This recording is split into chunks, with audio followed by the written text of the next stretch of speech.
Dalam pelaksanaan musyawarah terdapat dua mekanisme, yaitu musyawarah tertutup dan terbuka.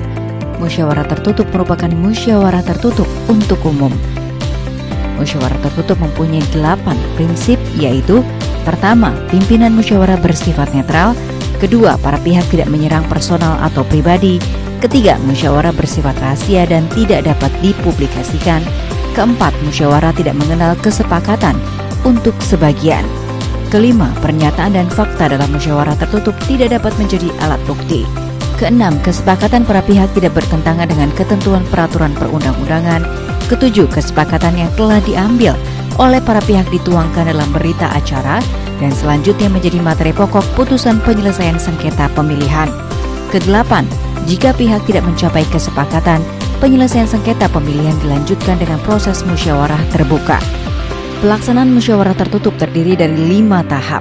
Pertama, penyampaian permohonan pemohon dan kronologis permasalahan. Kedua, perundingan kesepakatan. Ketiga, penyusunan kesepakatan pemohon dan termohon. Keempat, penandatanganan berita acara musyawarah. Dan kelima, penuangan berita acara musyawarah dalam putusan. Musyawarah tertutup harus dihadiri oleh pemohon dan termohon. Jika didampingi kuasa hukum, sifatnya hanya memberikan saran pertimbangan kepada pemohon dan termohon selama pelaksanaan tahapan musyawarah. Durasi atau jangka waktu pelaksanaan musyawarah tertutup paling lama 2 hari. Jika musyawarah tertutup mencapai kesepakatan, maka materi kesepakatan musyawarah dituangkan dalam berita acara musyawarah permohonan penyelesaian sengketa pemilihan atau formulir model PSP 15 yang ditetapkan oleh pimpinan musyawarah dan ditandatangani oleh pemohon, termohon, dan pimpinan musyawarah. Kemudian berita acara ini ditandatangani oleh anggota Bawaslu Provinsi atau anggota Bawaslu Kabupaten atau Kota atau formulir model PSP 16 dan dibacakan secara terbuka dan dapat dipertanggungjawabkan. Namun jika pemohon dan termohon tidak mencapai kesepakatan, pimpinan musyawarah memutuskan untuk melanjutkan ke tahap musyawarah terbuka. Musyawarah terbuka yaitu musyawarah terbuka untuk umum. Terdapat 6 tahapan musyawarah terbuka. Pertama, penyampaian permohonan pemohon. Kedua, penyampaian jawaban termohon. Ketiga, penyampaian permohonan pihak terkait. Keempat, pemeriksaan alat bukti. Kelima, penyampaian kesimpulan pihak pemohon, termohon atau pihak terkait. Dan keenam, pembacaan putusan. Dalam musyawarah terbuka, baik pemohon, termohon, atau pihak terkait dapat didampingi dan atau diwakili oleh kuasa hukum yang diberikan hak bicara selama pelaksanaan tahapan musyawarah.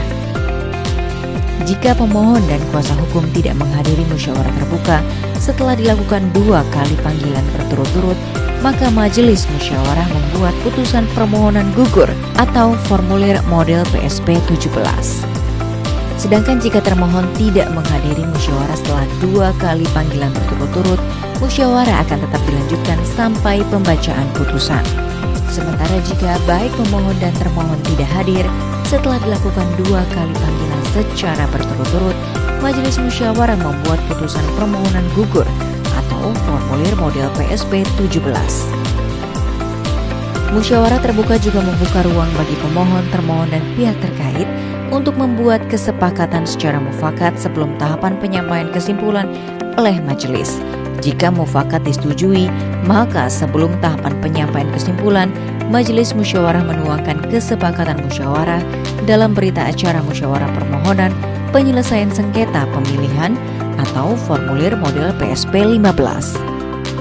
Namun jika mufakat tidak terjadi, maka majelis akan memutus permohonan penyelesaian sengketa pemilihan yang kemudian ditetapkan dan ditandatangani oleh Majelis Musyawarah Bawaslu Provinsi atau Majelis Musyawarah Bawaslu Kabupaten atau Kota. Putusan penyelesaian sengketa pemilihan bersifat mengikat.